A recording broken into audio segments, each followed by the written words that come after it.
tous les candidats ont été le choix de Washington. Peu importe celui que le peuple y vote. Et donc, je déduis, puisque tous les candidats étaient le choix de Washington, ton papa est un élément de ce tout, il est élu avec la bénédiction de Washington. Initialement, oui. On est sûr. Initialement, Qu'est-ce que oui. ça veut dire initialement? Pourquoi? Parce que il va grandir, il va évoluer dans son poste. Et à partir du moment qu'il va se rendre compte qu'il a les mains liées, à partir du moment qu'il va se rendre compte que même si que sur papier, c'est lui le président, mais en fin de compte, ses décisions ne dépendent pas de lui, il va se détacher de ce système. Il va se retourner contre ce système. Et ça a commencé à partir de 2018-2019, lorsqu'on a commencé avec les vagues de pays log, justement. Parce que c'est à cette époque-là où il a changé des politiques publiques simples, assez simples, mais qui a révolté beaucoup de gens. Par exemple, une limite par rapport au prix des voitures que l'administration publique pouvait acheter. Donc, plus de blindés à 250 000 $, il y a une limite à 70 ou 75 000 $, je ne me rappelle plus. Donc déjà, ça a fait des mécontents parce qu'il y a des gens qui faisaient de l'argent avec ce genre de dossiers. Quand on dit des gens, le titre de l'émission, c'est « 4 ans plus tard, le fils du président assassiné se vide le cœur ». Moi, mon rôle, c'est de te pousser à te vider le cœur.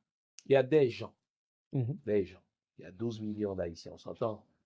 Ce ne sont pas les 12 millions qui bénéficient de cela. Qui avait ces contrats-là d'achat de blindés? Était-ce Dimitri Hérard? Était-ce le chef de la police? Qui? Pour mieux répondre à cette question, il faut regarder la chose dans son ensemble. Il ne faut pas rester trop proche de la question, sinon on la voit mal. Reculons un peu, prenons un peu de recul. La chose qu'il faut comprendre en politique en Haïti, c'est que le pays, en général, est dirigé par quelques centaines de personnes, économiquement et politiquement. Allons-y. OK? Et donc, la classe économique et la classe politique. Je te donne quelques noms. Les Bito, mais tout le monde les connaît. Les Madsen, très bien. L'information publique. Voilà. Cependant, donc ça c'est important parce que l'autre jour j'avais une discussion avec un très bon ami et lui il me disait à un moment donné, faut nous prendre responsabilité, nous pour qui ça nous pas. Et après je lui ai demandé, mais il va falloir définir le nous. Oui. C'est qui nous? Et c'est comme tu viens de dire, le nous, c'est pas les 12 millions haïtiens. Donc c'est une toute petite classe. Et là, j'ai un autre ami qui m'a dit, c'est à peu près 10 000 personnes. Là, je lui ai dit, mais non, ça c'est beaucoup trop. C'est pas 10 000, c'est quelques centaines de personnes. Même entre la classe économique. Quelques centaines. Du secteur des affaires ou du secteur politique ou des deux? Les deux. Ou du secteur international? Non, on parle en Haïti, on reste national. OK? Et quand j'ai parlé de ces fameux contrats, il faut comprendre qu'il y a toute une classe économique. Quand je parle de la classe économique, c'est pas un tout homogène. Ça, c'est important. Il faut le comprendre. C'est pas, ils sont tous de la même façon, ils vont tous dans la même direction. On a des Juifs, on a des Haïtiens. Puis, il y a des intérêts aussi à travers cette fameuse élite économique qui se rapproche plus des intérêts haïtiens. Tandis qu'il y a des intérêts qui s'éloignent drastiquement des intérêts haïtiens. Donc, on a une partie de cette classe économique qui vit littéralement sur des contrats avec l'État. L'État est leur client principal. C'est aussi simple que ça. Donc, qu'on parle d'énergie, qu'on parle d'énergie, qu'on parle d'import-export, qu'on parle de port, qu'on parle je sais pas moi, de pétrole, qu'on parle de, les grands secteurs sont contrôlés par cette partie de cette élite économique. Quelques centaines de personnes. Le haut négoce, en fait. Et exactement. Et l'État se trouve au service de ces gens-là, pas au service du peuple. Et lorsque mon père, il l'a compris, parce que devenir président d'Haïti, premièrement, c'est pas une mince affaire. Il faut travailler dur, il faut faire des accords, il faut serrer des mains, des fois avec le diable. Et à un moment donné, tu te retrouves au milieu de ces gens-là avec qui tu as fait des accords et tout ça. Et à chaque fois que tu essaies de prendre la décision de prioriser les intérêts du peuple, tu te fais taper sur les doigts.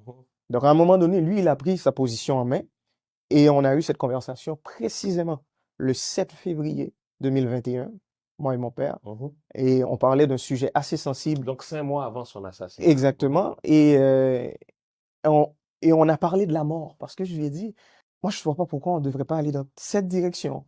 Et je lui ai dit, de quoi à ton cœur? Est-ce que c'est la mort?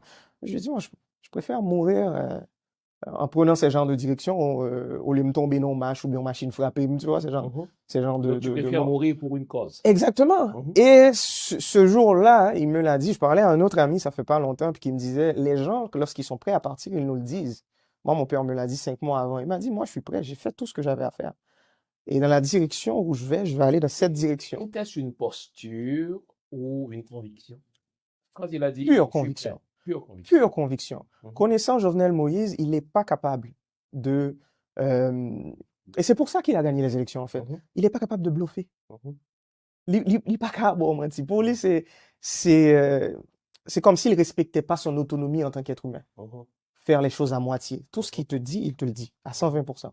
Et il prend en direction. De ton papa qui est un homme de parole et qui ne peut pas bluffer, qui ne peut pas mentir, avec égard, donc avec tout le respect que j'ai pour toi, ce n'est pas comme ça qu'il est perçu. Que réponds-tu à ça? Deux choses, en fait, avant de répondre à la question directement. Je tiens aussi à le dire, c'est pas une correction, en fait, c'est juste que je mentionne mon point de vue là-dessus. Lorsque je parle de mon père, je fais un effort particulier pour être le plus objectif possible. OK? Et je tiens aussi à le dire publiquement, avec mon père, on n'a pas toujours été d'accord avec tout. On a toujours eu nos différends. Euh, Comme par exemple, il y a certaines décisions politiques qui ont été prises. Moi, je n'étais pas d'accord, personnellement. Et Lesquelles? activement, en fait. Ben, par rapport à la communication, par exemple. Parce que là, tu viens juste de mentionner que c'est pas comme ça que les gens ils l'ont perçu. Et moi, j'avais compris que depuis début des années 2000, depuis début de l'année 2018, en fait, que il y avait justement cette volonté au sein de son cabinet. On lui demandait d'arrêter de s'exprimer publiquement trop souvent. Parce que de son investiture le 7 février 2017 à peu près juin, juillet 2018, il parlait à peu près une fois par semaine. Il était présent, il était dans les émissions, il y avait de la communication. Les membres de son cabinet lui ont demandé d'arrêter de faire ça. Écoute, Monsieur Moïse, Monsieur le Président, vous avez les porte-paroles, il faut les laisser faire leur travail parce que, voilà, quand vous parlez, ça nous éclipse. Exact. Moi, j'étais contre. J'étais contre cette décision parce que je lui disais toujours, en fait, je le voyais le dimanche matin, lorsque je passais le voir un dimanche matin, il prenait son assiette, allait à la cuisine, se servait un plat de maïs, puis ça, M. Chital, il mangeait, et puis moi, j'étais comme, tu vois ça, tu dois le montrer au public, parce que ça, c'est toi. Parce que les gens, ils te prennent pour un bourreau qui vit dans un palais où tout est en or, puis qui a 150 personnes à son service, tandis que, regarde-toi. Dans une tour d'ivoire. Tu n'as absolument personne, en fait. Il ne veut même pas avoir des gens pour le servir à manger. Il le fait tout seul. Donc moi, je lui disais, déjà, cette histoire de communication, moi, je suis pas d'accord. Il va falloir que tu montres un peu de ta vie privée, va falloir que tu t'exposes, faut que tu recommences à parler. Et effectivement, il a arrêté de parler la première moitié de l'année 2018. Et le pays loc. That's it, c'est fini. À chaque fois qu'il prenait la parole après, c'était trop tard. Parce que là, c'est la phrase que j'utilisais toujours avec lui. Tu étais en réaction. Et en politique, il faut jamais être en réaction. Le moins que possible. Donc, il faut plutôt avoir l'initiative. Toujours être en proactivité, le plus que possible. Donc déjà, ça, c'est pour dire que moi et mon père, on n'était pas d'accord sur tout. Et deuxièmement, je suis aussi un scientifique de la politique. J'étudie en politique. Je suis en train de terminer mes études en philosophie et en politique.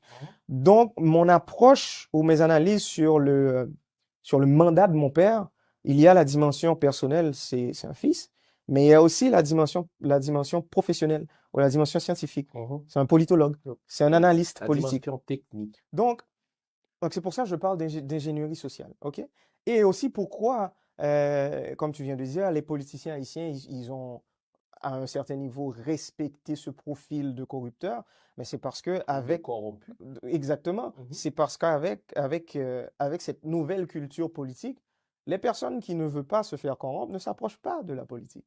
Les personnes, un jeune par exemple qui pense à son avenir, ne voudrait pas que après son nom, on ajoute voleur, on ajoute corrupteur, corrompu, on ajoute toutes sortes de choses.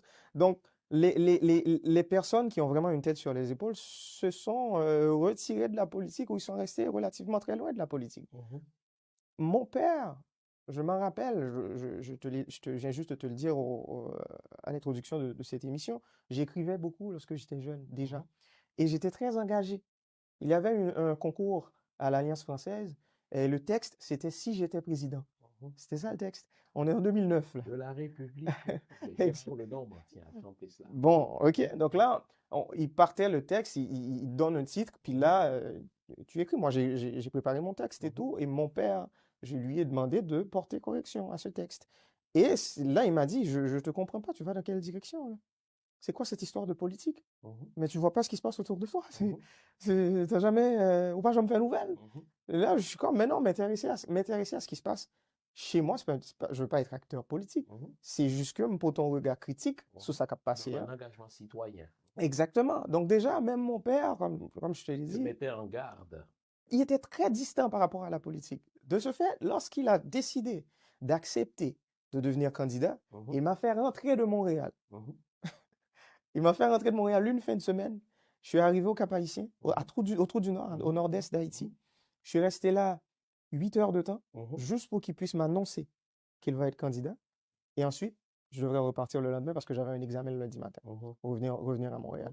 Donc, cette histoire politique, ça a été genre, ça a été assez, il était ambivalent par rapport à ce choix politique. Et l'une des choses qu'il a pris le temps de me dire pendant la rencontre, ça pour le dire qu'il y a une candidat, il m'a dit, écoute, je le vois comme une opportunité d'aider réellement. Les gens l'auront compris, j'ai une déformation de ma formation. Je suis historien de formation, donc je suis un fil chronologique. Tu dis, lorsque ton papa devait annoncer qu'il serait candidat, nous sommes 2015, 2016, bien sûr, ton papa t'a annoncé qu'il allait être candidat à la présidence parce qu'il était le choix du président d'alors, Michel Martelly. Tiens, en bas les créoles.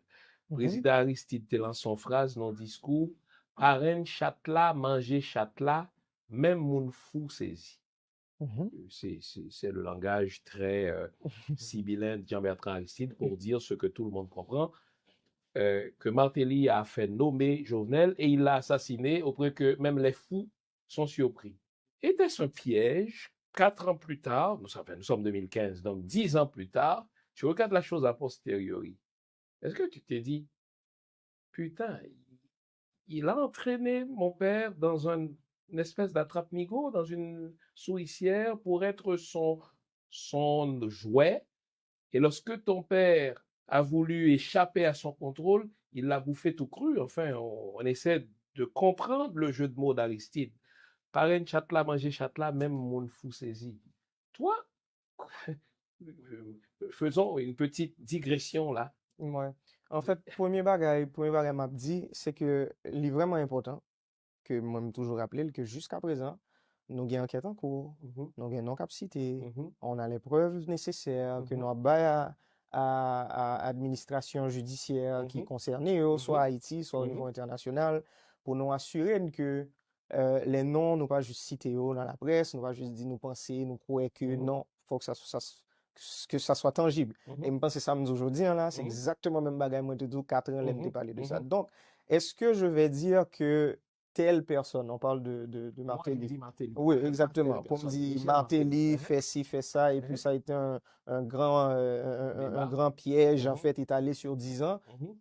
M'pas qu'à dire parce que non poursuite juridique, parce que moi-même m'obligé, dans le niveau ça aurait été le plus neutre possible. Mais je ne peux pas non plus être celui qui va commencer à mettre des étiquettes sur des noms et le faire publiquement parce que ça va juste retirer en niveau sérieux dans la démarche juridique que m'a faire.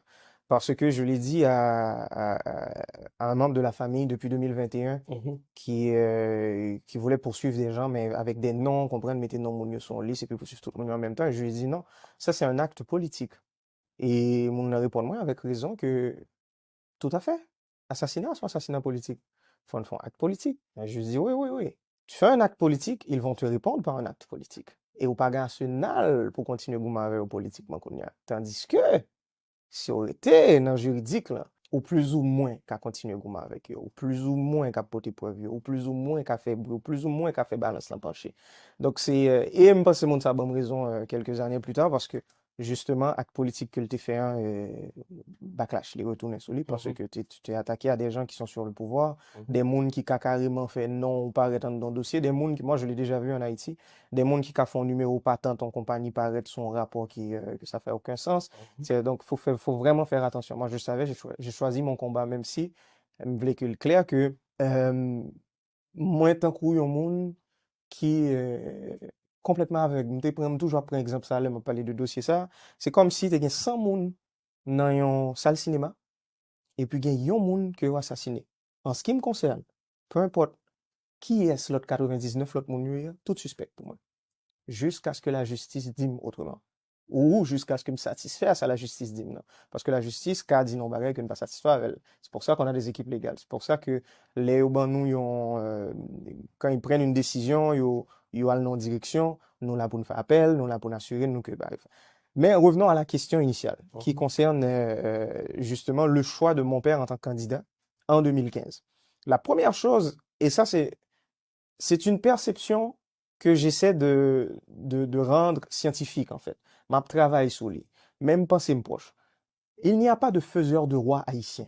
Par contre, c'est bien peser ça. Donc, c'est pas Martelly qui a fait de Jovenel un président. C'est quelqu'un exactement de l'externe. Il n'y Et a là, pas. on dit l'ambassade américaine. C'est Washington. C'est Washington. Il n'y a pas de faiseur de roi haïtien.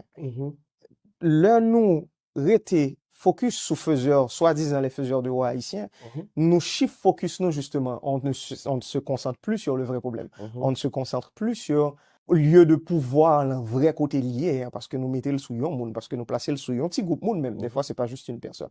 Donc ça, c'est important de le comprendre. Est-ce que les soi-disant, les gens qui se font passer pour des faiseurs de roi en Haïti, est-ce qu'ils sont pas importants politiquement? Ce serait vraiment ridicule, irresponsable de dire une chose pareille. Okay?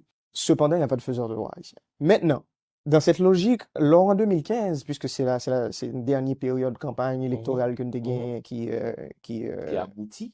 Exactement, qui est faite constitutionnellement. Ou gagne, c'est ce que j'ai dit tantôt, ou gagne l'eau. Peu importe grosseur l'eau, il y a 5 personnes là-dedans, il y a 10 personnes là-dedans, il y a 100 personnes là-dedans. Un pool, comme on dit. Exactement. Dès que non moun sa yo sou lista, ils ont tous été choisis par la même personne. Ou si je n'aime pas les deux personnes ou d'entité, je ne parle pas d'individus. On parle d'un lieu de pouvoir. On parle de précisément Washington. De près ou de loin, volontairement ou involontairement, que vous connaissez, que vous pas connaissez. Donc, le peuple haïtien, lui, quand il va voter, en fait, c'est un faux choix. C'est le dindon de la farce. Exactement. Mais on pourrait parler de politique générale. C'est aussi ça la démocratie à un certain niveau. Là, voilà. Donc, ces gens-là n'ont pas un candidat. Ils en ont pas 3. Tous les candidats sont leurs candidats. Peu importe le monde qui gagne, ça les dérange pas. Ils n'ont pas un profil préféré. OK? Maintenant, ils donnent à peu près, ou tout le monde a même moyen. Comment on peut l'utiliser de façon intelligemment, de façon intelligente pour arriver à tes fins, pour arriver dans le côté de rivière. Et mon père, lui, fils de paysan qu'il a été, il a exactement, il a fait le travail. Il a fait le travail, il l'a fait de l'extérieur vers l'intérieur. Il n'est pas parti de Port-au-Prince en pensant que le pouvoir est à Port-au-Prince, ma campagne doit se concentrer sur Port-au-Prince. Donc, il réussit débalancer bagaille pendant la campagne là pour réussir mettre tête en position favorable pour le président comme il l'est devenu je pense fin 2016 puis l'investiture justement en février 2017. Cependant, il y a un autre point important, les gens ils oublient. Entre 2015 à 2017, il y a eu un gouvernement de transition. Avec Privert. OK? Entre 2015 à 2017, il y a eu 2 élections qui ont été annulées. OK? Et dans chaque élection, mon père était le gagnant.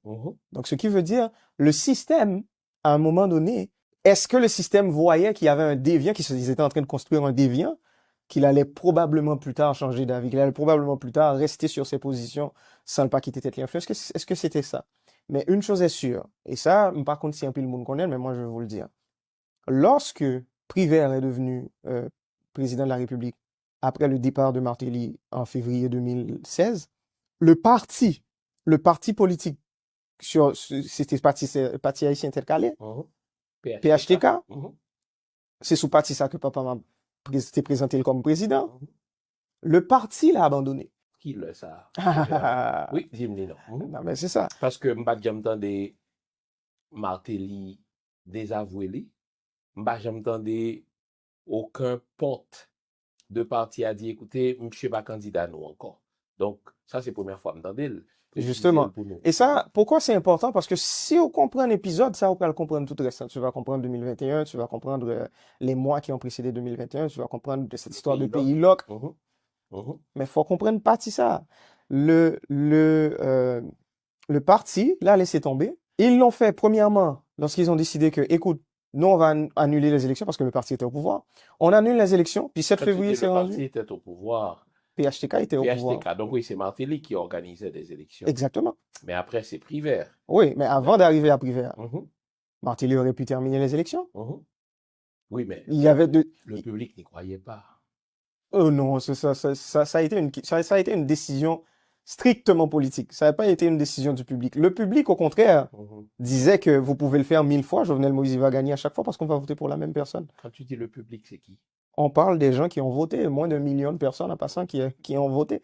Donc, Donc, tu dis bien moins d'1 million. Non, je le dis parce que ça, c'est une autre perception qu'on a d'Haïti ou qu'on a du peuple haïtien. C'est pas un peuple qui est, et c'est une bonne chose, en fait, c'est pas un peuple intrinsèquement politique. C'est un peuple qui aime se retirer un peu de tout ce scandale et observer. Oui, parce que ça ne lui a jamais rien rapporté. Exactement. Parce que tout le monde s'est foutu de sa gueule. Donc, lorsque le peuple haïtien réalise qu'il est le dindon de la farce ou bien qu'il est le con du dîner, il dit, mais faites votre foutu dîner sans moi. Exactement. Voilà. Donc, déjà, ça, c'est une autre situation. Cependant, il y a cette période. Revenons à cette période où le parti l'a laissé tomber. Il y a cette anecdote.